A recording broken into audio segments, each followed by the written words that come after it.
Hello everyone, I'm Mitch Handley from Inventory Hive and I'm joined by our founder and CEO Richard Abbots, as today we'll be talking about how to create checkout reports that compare against your previous check-in inventory. So Inventory Hive has recently done some enhancements to our checkout processes where you can now simplify and clearly create checkout reports while comparing them against your check-in efficiently through desktop or app. And that's what we're going to run through today, along some best practice hints and tips as well. Richard, did you want to say anything before we cover off what we're going to talk about? Do you want to introduce yourself or anything? Yeah, sure. So I'll focus on the update that we've been working on. So, but very long story short, you've always been able to do a comparative checkout against an inventory, a check-in inventory on Inventory Hive. That's something we've always had within the system. But over the years, we've made some improvements, and we've made quite a few over the last week or two, which makes it easier to compare item by item when you're offline in the app without actually having the previous report saved to your device. You can still do that, and we'll cover those tips off as we go through the webinar today.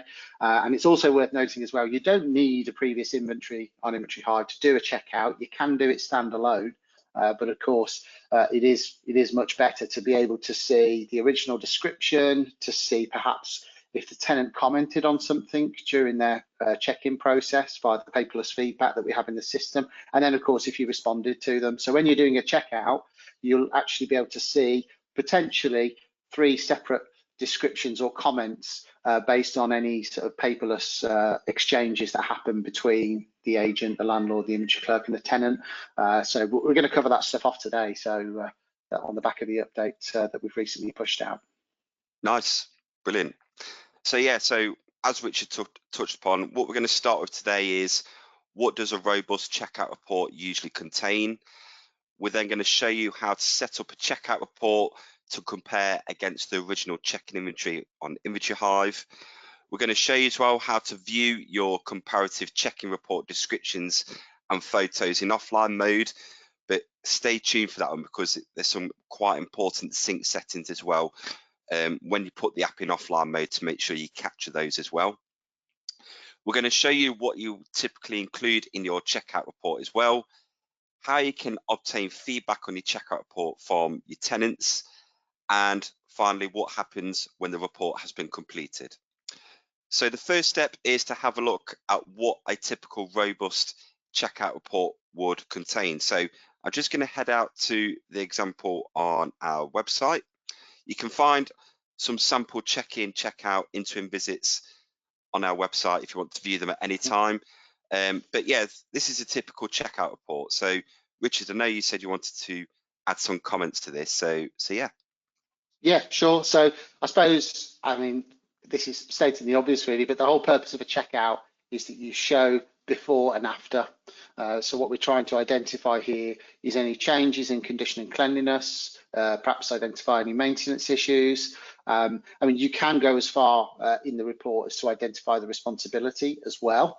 One of the things that we've always wanted to do at Hive is make the reports aesthetically pleasing, but also easy to follow. So on that first page there, Mitch, if you just scroll back up to the top, one of the things that we do is, as well as being able to jump straight through to an online gallery of photos, which if you just scroll up a little bit, Mitch, other way, mate. That's right. Yeah. So you can jump straight to photos and view an online gallery. You can also do the same with 360 photos if you've used those. We also have a nice summary on that first page about what's covered in the report, and then a brief summary of any maintenance action that's required. So some of the stuff that we'll go through in the webinar today is about how you can create the checkouts efficiently. So in other words, as we'll cover off, if there's no change in condition and cleanliness to specific items, you don't need to go and record a comment against them. You can just go to items that have changed. That makes the process much quicker. But of course, when you flag things inside the app, they'll get summarized all in the right places. So if you just skip to page 2, please, Mitch.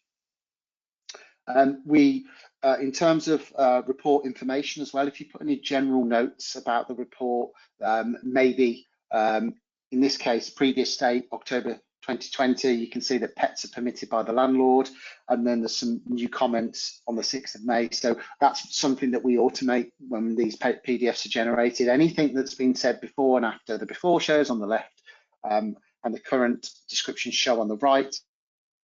In terms of what makes a checkout robust, it is about being able to clearly identify and evidence a trail of communication.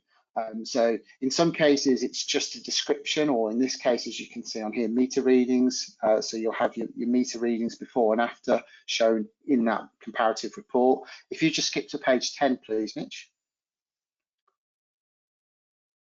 I think this is one of the key things that makes checkouts robust. So, for example, in here, you can see on the report for the front door, good example, item 1.2, you can see the previous date, 15th of October 2020. You see the original description at the top there, wood double glazed, etc., with the condition and the cleanliness. But then you can also see that the tenant disagreed with what was said and said that the letterbox is not fixed properly and falls off, the security chain's missing. You can then subsequently see that the inspector responded to that. So you have a full trail of what was said at check-in, and then you also have the comparison then at checkout. Now, of course, that avoids any scenarios of perhaps the person doing the inspection not being aware of an issue because they're perhaps doing this standalone, or they don't have the previous inventory, or they're not able to compare it. So these things are really important if you have to go to any kind of adjudication, or you have to have any kind of communication about deductions, because in the case that you don't have paperless feedback like this, for example, you then have to rely on going back through emails and communication. It can become very time consuming to collate evidence needed.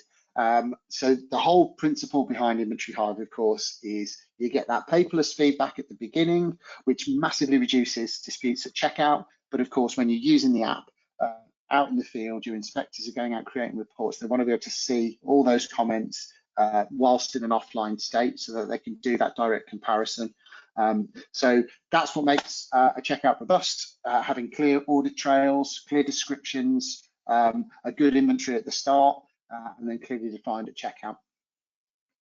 Nice stuff. That's a fairly good summary, I suppose, Richard. And what we'll come on to now is how you can actually create these reports using Inventory Hive in a robust manner. So how do you set up a checkout report to compare against the original inventory? So if I head back to my Inventory Hive account, I like to keep it nice, clean and tidy. So I've got the original check-in inventory that I've done for the tenant that moved in quite a while ago, and now I'm ready to set up my checkout report, ready to go to the property and compare it against the original check-in. Something I personally do recommend is to set up your reports via the desktop site, because if you set them up via the desktop site, you can then sync them to your app in offline mode, ready to go and physically go to the property and create those reports. So I'll just find the relevant tenant, you click add report, and today I'm creating a checkout report. And then just below here is where you can select the report you want to compare it against. So I want to compare it against the original check-in inventory for when this tenant moved in. You'll then click save and next, and that report will get generated. And then you can then view in online mode. We'll show you in a second how you can view this in offline mode as well. You go through all the rooms and spaces, but you'll see that it should show the previous descriptions just below here, as well as any previous photographs as well. So then when you go through the report, and we'll show you how to view these in offline mode in a second, you can actually view those previous descriptions rather than downloading a copy of the app. So that report is now set up, and then you can then go in offline mode and view that on the app. Let me just go to the next slide. So as mentioned, the next step is to then go to the property and conduct your checkout report. But before you do that, we strongly recommend putting the app in offline mode for quite a few reasons, really. The best way I can describe it is, usually if you're trying to use the app in online mode when going to the property or wherever, and the signal's absolutely terrible, then the app is really then the app is still trying to connect to the cloud-based servers and using your data, so it takes really slow to load. The best way I describe it is trying to use your phone or browse the internet when you're on the tube. If obviously it won't work because you've got no signal. Whereas putting the app in offline mode means the app performs the best of its ability without the need of a network signal. But obviously to do that, you need to make sure your sync settings are correct. So to make sure you pull in the correct report data in offline mode so you can conduct those reports. In this case, when creating your checkout report, you want to still make sure you can view those comparative check-in report descriptions that you just set up. So you'll see on the screen here, the first step is to check your sync settings. So in this case, you want to make sure you want to sync your check-in reports for comparison in offline mode. So if that's ticked as yes, when you've set up your checkout report in on the desktop site, and you tick this as yes, and the sync settings are matching to make sure you pull that data across. When you save and sync and go in offline mode, that data should pull across to offline mode as well. Whereas before, that never used to happen. So I've updated those sync settings, they'll get updated, and then I'm going to put the app in offline mode. So I'm just going to go offline, and then if I view that checkout report again, you should see the comparative descriptions and the photographs are pulled in offline mode while you're at the property. So then you can go to the property, you can then view all the previous descriptions and the photographs as well.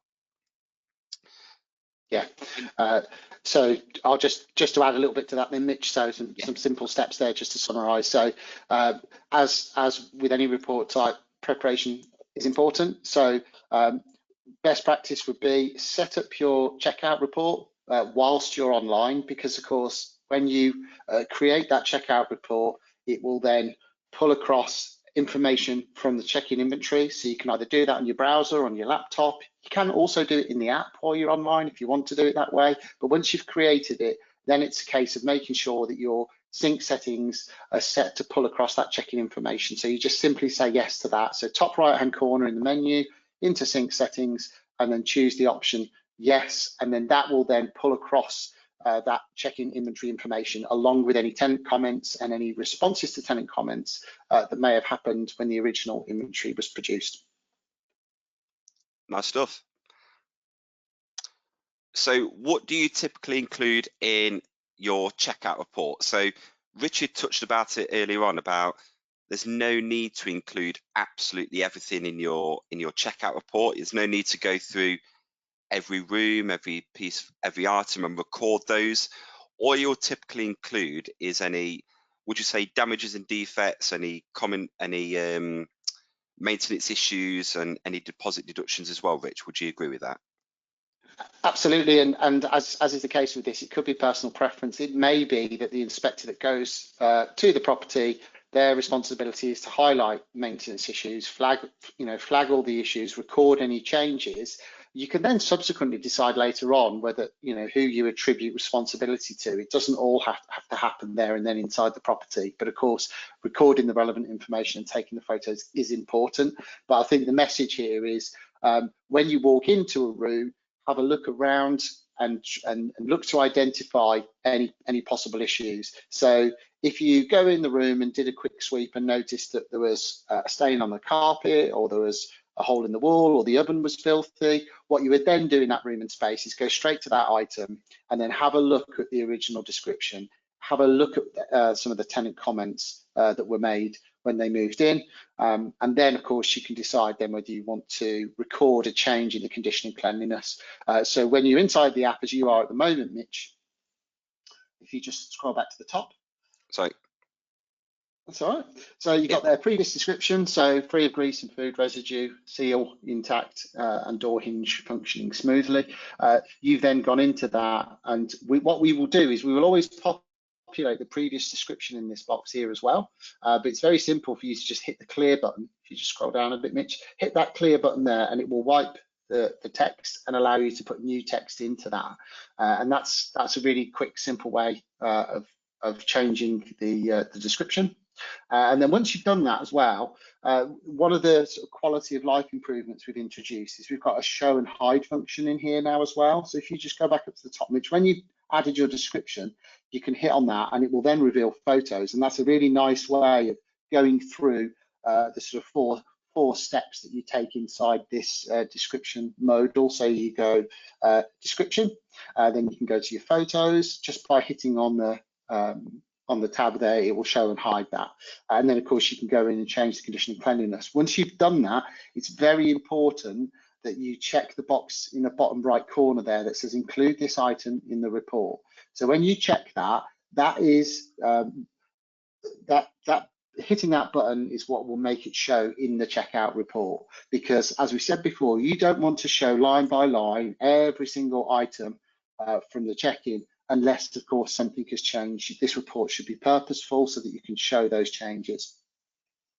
Something to add as well, Richard, is we've got integrations with FixFlow and the depository as well. So if you've got a FixFlow account, we've got a free integration with those. So if you do raise any maintenance issues like I've just done here, that will get sent to your FixFlow account either instantly or when the report's been completed. Added to that, we've also got a free integration with the depository as well. So the depository allows you to manage end of tenancy issues. So this checkout report, once it's completed, if you've got a depository account, will get sent to the depository as well. So you'll get the deductions and everything go across the depository as well as a copy of the checkout report. And as Richard mentioned, it's important to include this item in the report. If you don't tick that, then that item doesn't get included. So make sure that is included. Just designed to keep your report nice, clean and tidy. Absolutely, yeah. Something that you can also do in your reports as well, which I'll show on the app, is we've talked about recording the condition cleanliness and raising and flagging maintenance issues. You can also, it's important to put in the meter readings as well before and afterwards. Obviously, it just shows the usage and how much the tenants use during the tenancy.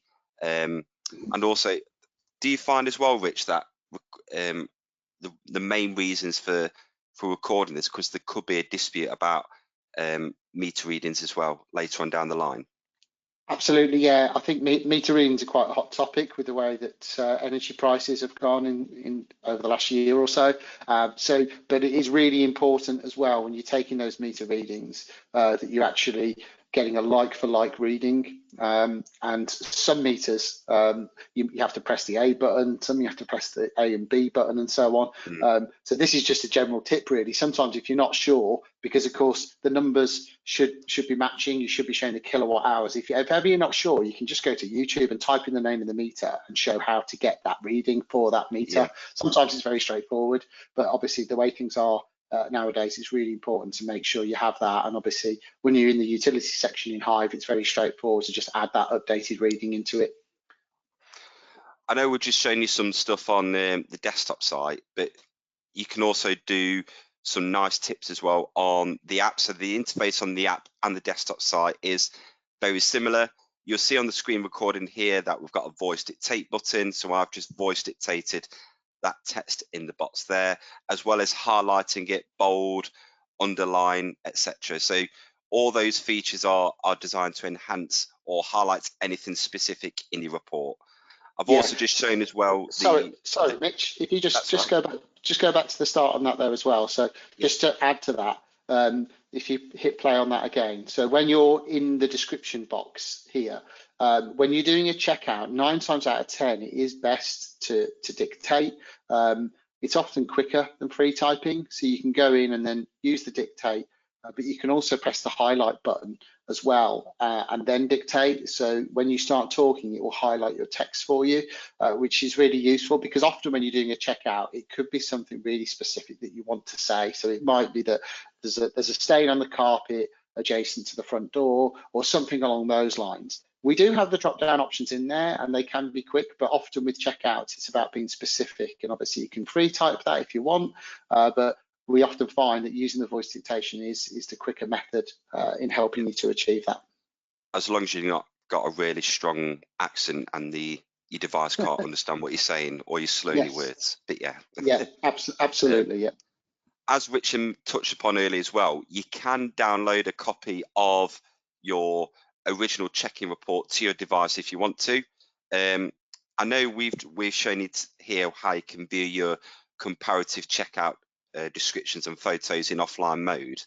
But if you do download a copy on that device, usually on Apple devices, you can save that to your book section, and you can just tab across and have a look at a PDF copy of that original check-in report if you do want to prefer to view it that way. Obviously, the option's up to you.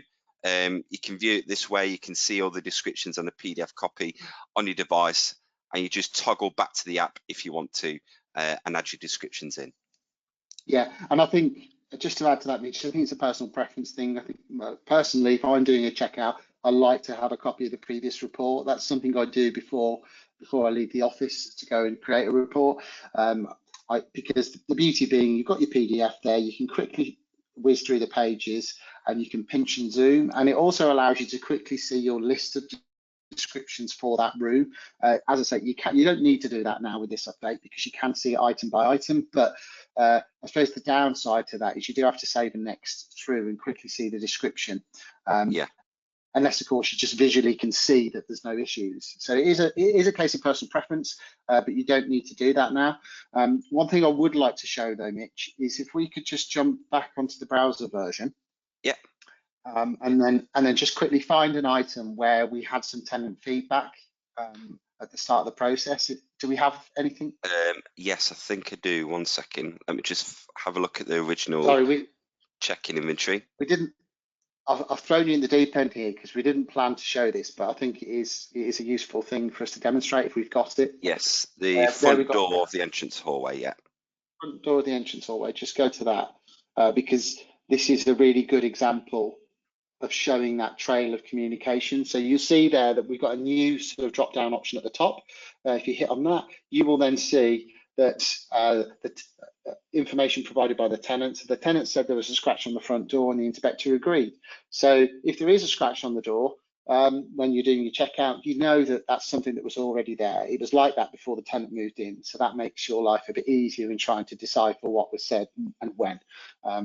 So yeah, that's something I wanted to show you. So yeah, if you want to come back to the slide. And sorry, one last thing, that does show offline in the app as well, if there is feedback from the tenant.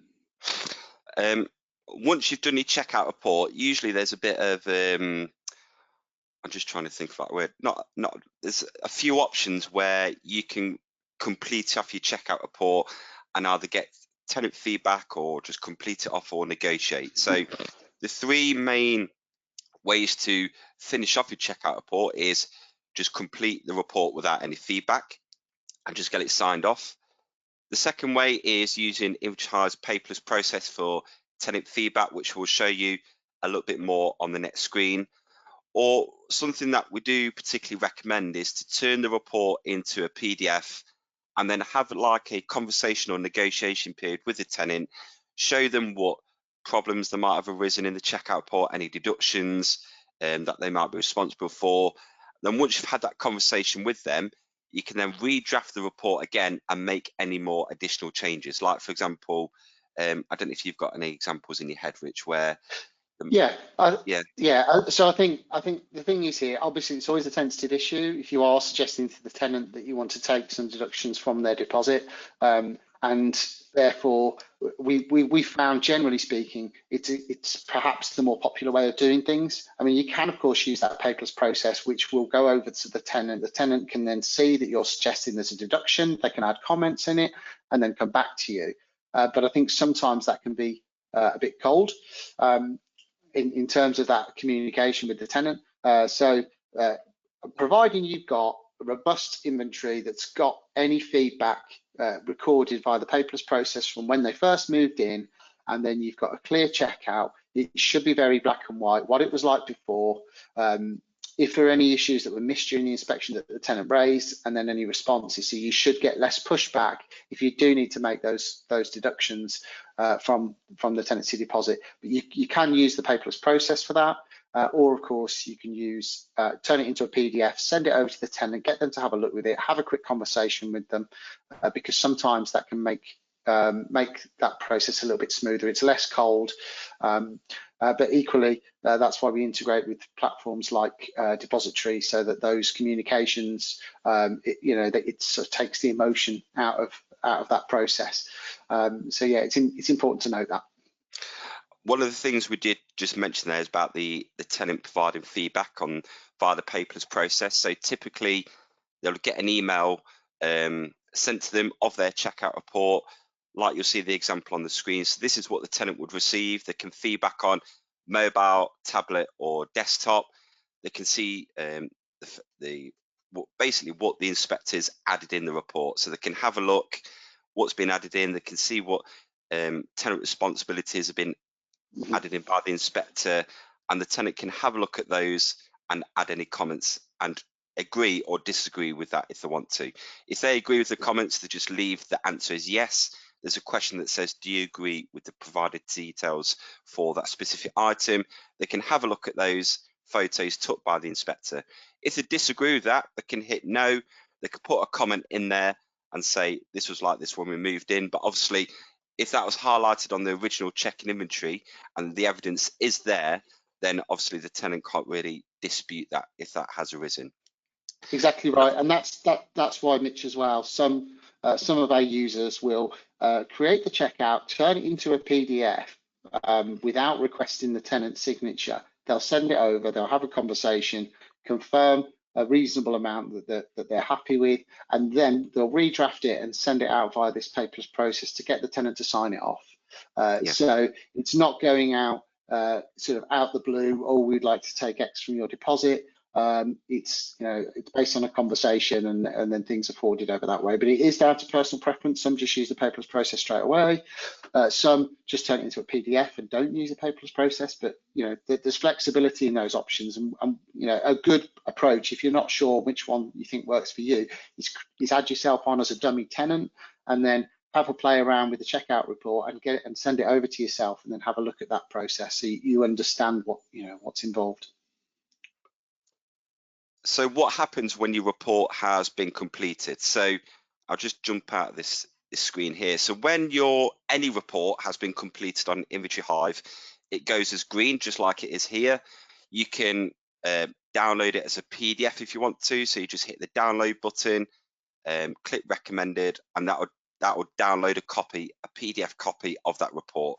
You can then save it locally in any files if you want to, or upload it to any CRMs that you might work with. So you can download a PDF copy of that. You can also share it via a link. So you can click share report, generate the report link, and then if you click there, you can copy a link so you can send it on email, or if you don't really want to send it in as a PDF attachment, you can send it as a link to anyone you want to. They'll click that link and they'll gain access to that report. It's quite good because obviously we've got a really close working relationship with the TDS, so you can send a link to the TDS of the report rather than a PDF if you want to. Which you're going to say something, Rich? Yeah, I was just going to say as well, in some cases, you will have an agent that has a tenant and they're providing managed service for the landlord, and they might want to share the report with the landlord, but not show the tenant's personal details. That can happen as well. So if you go into the share option, Mitch, share report link, you can then go to click on the report, you can go customize, and then you can choose to remove tenant's personal details. You can add full page photos at the back of the report, which obviously makes the file size a lot bigger. It takes a little bit longer to download, but because this is a link, you're not attaching it as an email, you won't have any issues in sending it out to the landlord. So that's a nice point worth noting, that option's there. Also to mention as well, you get unlimited storage, unlimited reports in Inventory Hive. So you don't need to worry about how much storage is on your account. You've got unlimited storage and users and reports in Inventory Hive as standard. But if you did want to say archive a tenancy, you can click on the cog here and click archive tenancy. So if you like to keep your account neat and tidy, you can archive the tenancy. The reports are still saved on the cloud, you can access them at any time. It's just when you archive them, it just keeps them in a separate folder, just so you're not scrolling through lots of tenants if you've got lots of tenants on your account to find the relevant report. So that's just something to bear in mind as well. Yeah, Also, you can absolutely. email the report directly to anyone as well. So you just type in the name and email address, and it will just send an email from Image Hive directly to whoever you sent it to. So again, that'll be a link of their report as well. Super. So yeah, that concludes today's webinar. I hope you all found it useful. If you've got any questions at all, if you drop us an email to support@propertyreporting.co.uk. We're a property market industry supplier. We're award-winning platform. We hope this update is beneficial to our users, and if anyone who's not using Inventory Hive wants to learn more, you can scan the QR code and sign up for a free 30-day trial. The team here will hold your hand, help you get set up as well. But for any existing users, we appreciate your feedback. This update was driven by lots of users' feedback, and we've incorporated that in this new update. Rich, I don't know if you've got any closing comments before we finish up. Yeah, just a quick one, really. We spend a lot of time and effort with our supports, making sure that we've got lots of articles in there that can guide you through certain steps. So if ever you're not sure on any feature of the system, if you hit the support section, whether you're on your app or whether you're on your browser, you can go and you can search articles. If you can't find what you're looking for, then you can put a ticket in, and the response times with Inventory Hive, we're market leading with that. That it's very, very rare, particularly during office hours, that you don't get a response within 10 or 15 minutes. And the guys will talk you through and point you in the right direction. So yeah, I think that bit's important. Nice. Other Yeah, than that, I'm done. nice. We appreciate everyone's time. Any questions, do get in touch, and we look forward to hearing you soon. Thank you, guys, and cheers, Richard. Thanks very much. Cheers.